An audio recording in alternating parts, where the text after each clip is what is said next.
Tem muita gente que está comentando nos vídeos sobre coisas que eu já até expliquei em vídeos anteriores, mas a pessoa acaba ficando com preguiça, velho.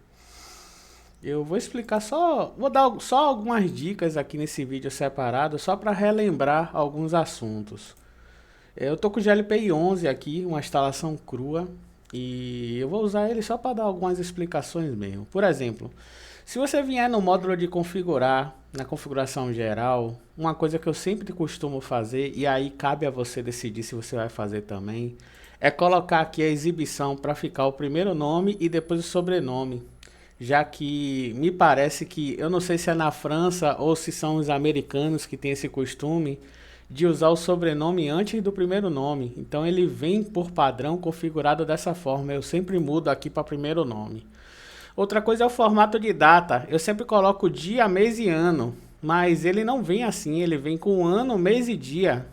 Eu não sei também se é um padrão que lá é considerado normal. Eu coloco para sempre que eu criar um item novo, não interessa se é um cadastro, se é um chamado, não importa o que seja, eu já ia automático para aquele item. Isso, se eu não me engano, antes vinha marcado como padrão não, mas no GLPI 11 já vem marcado como sim. Eu não gosto de usar paleta de cores no que tange ao respeito de temas no GLPI, porque o tema Aurora, sem ser o Aurora Dark, o Aurora puro, ele é o mais preparado no que diz respeito a todos os plugins. Se a gente fosse usar o sistema nativo sem modificar nada, beleza, mas quando você aplica um tema desse aqui e o plugin não tem um preparo específico para aquele tema, ele pode vir a causar algum bug. E outra coisa que também causa bug é o lance do layout da página ser vertical ou horizontal. Isso aqui é uma coisa que muita gente se quebra, porque se você marcar horizontal e salvar, vou te mostrar como é que fica o GLPI. Repare que todos os menus ficam na parte de cima. Tem muita gente que prefere assim, porque de fato você tem uma área de tela muito maior para você trabalhar no sistema, né? Só que o problema é que nem todos os temas, nem todos os plugins, nem todos os módulos do sistema, ele tem um preparo para funcionar tão bem no modo horizontal como funcionam no vertical.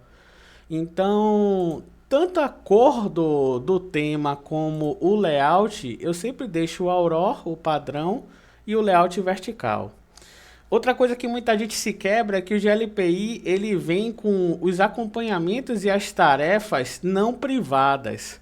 E aí qual é a diferença disso? Vou abrir um bocado de coisa ali. Se você estiver dentro de um chamado e você quiser comentar, fazer um comentário aonde só a sua equipe técnica veja, é uma coisa que esse cliente do chamado não precisa ver, você coloca ele como um padrão, como um privado. Assim, somente o pessoal da sua equipe vai ver, ele tem um símbolo de olho aqui. Então só a sua equipe interna que vai conseguir enxergar. Já se esse comentário é para o cliente ver, você não precisa marcar que ele seja oculto. Vai ficar um comentário aberto, onde todos os clientes vão conseguir enxergar. São pequenas coisas, mas que fazem diferença, entendeu? Então eu já coloco por padrão tanto o comentário como a tarefa privado, porque a possibilidade maior é que seja algo para a minha equipe que está atendendo ou para o cara que está atendendo ver, e não para o cliente. O que chega de informação no cliente, você tem que tomar cuidado, porque o cliente não tem a interpretação que a equipe técnica tem, ele pode entender errado, entendeu? Outro ponto que eu gosto de mudar é que a ferramenta não vem iniciando em dashboard. Ela geralmente vai vir ou em visão pessoal ou em visão do grupo. A dashboard é algo que ajuda para um gerente enxergar rapidamente como é que está a situação dos chamados da sua empresa. Mas para o funcionário em si, não quer dizer muito esses gráficos e tudo isso, entendeu? O funcionário ele vai ficar mais interessado na fila de chamados, por exemplo, ou se você clicar aqui, você consegue ver as abas aqui, ó. Então tem visão pessoal e tem visão do grupo. Então ele vai ver os chamados que está no grupo, ele vai ver os chamados que está só na fila dele. Se ele quiser ver tudo, aí ele vem em visão global, aqui ele dá separado tudo. Mas esse tudo, lembre-se que é tudo de acordo com o que ele pode ver, o que ele tem acesso. Outra coisa que o GLPI 11 ganhou e que eu nem comentei no vídeo dele é que agora você pode colocar um substituto autorizado, uma pessoa que tem um outro usuário com um perfil diferente do seu, permissões diferentes das suas. Por exemplo, digamos que hoje é sexta-feira, do dia 10 de hoje até o último dia desse mês, eu quero que um outro funcionário substitua o meu usuário. Se bem que ele tem que ter a permissão para poder substituir. Eu ainda não sei como é que funciona isso aqui não. Porque o usuário, para ele aparecer aqui, ele precisa de uma permissão. Então não dá para colocar qualquer usuário. Mas essa opção é interessante, eu vi que tinham adicionado, mas não cheguei a comentar.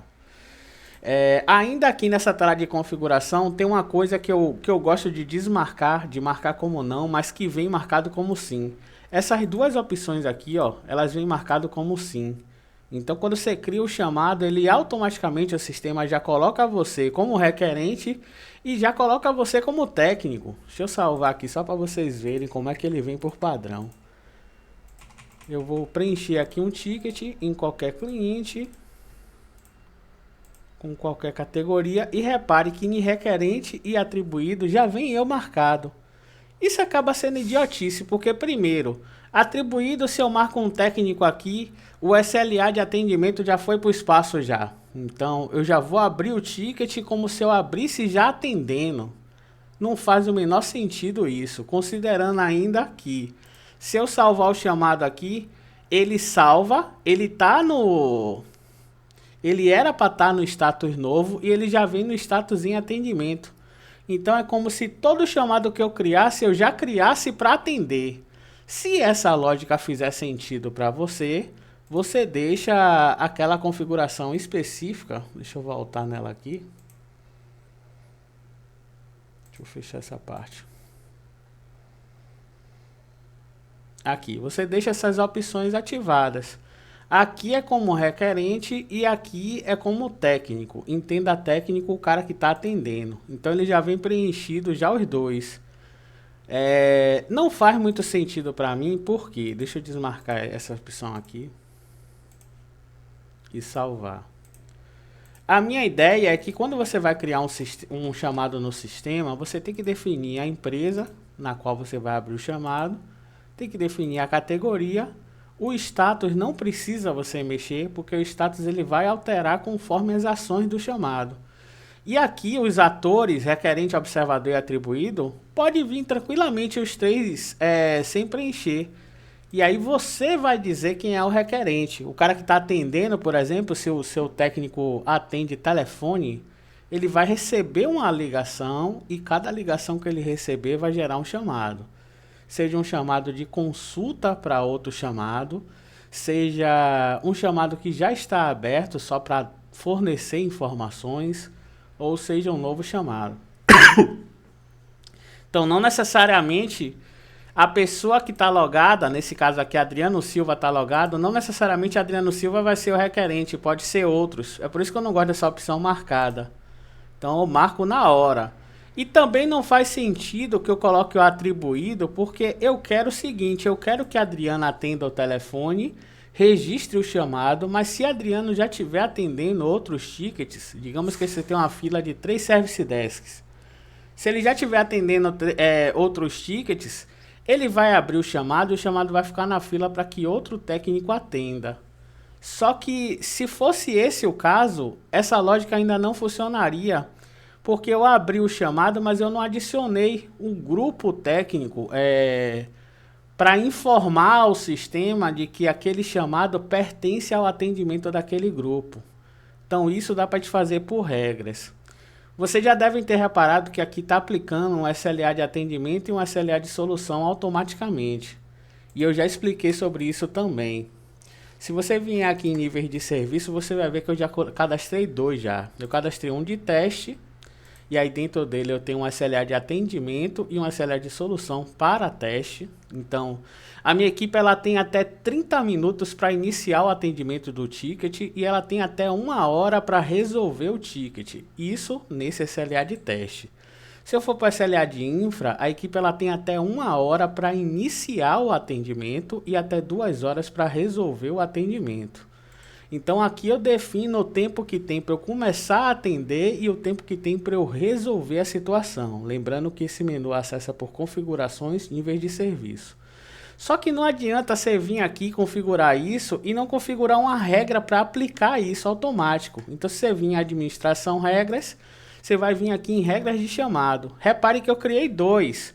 Eu tenho um SLA de categoria e um SLA de infra, mas ambos são de categoria. Se você olhar aqui do lado, você consegue ver o critério. Quando é que aciona essa regra? Então, se a categoria for teste, independente de qual empresa seja, eu coloquei minha empresa porque é a empresa raiz, tá? Poderia ser qualquer uma. Mas se a categoria for teste, aplique o SLA de atendimento e o de solução de teste. Então, ela já está ativa e já está funcionando. Já o de cá, se a categoria for infra, aplique o SLA de atendimento e de solução com o SLA de infra. Então, se a gente testar e criar um chamado e colocar aqui infra, independente do cliente, essa regra já está aplicada ali. Aí eu vou colocar um requerente e vou abrir. Então, repare que ele já colocou o SLA de atendimento e de solução de infra.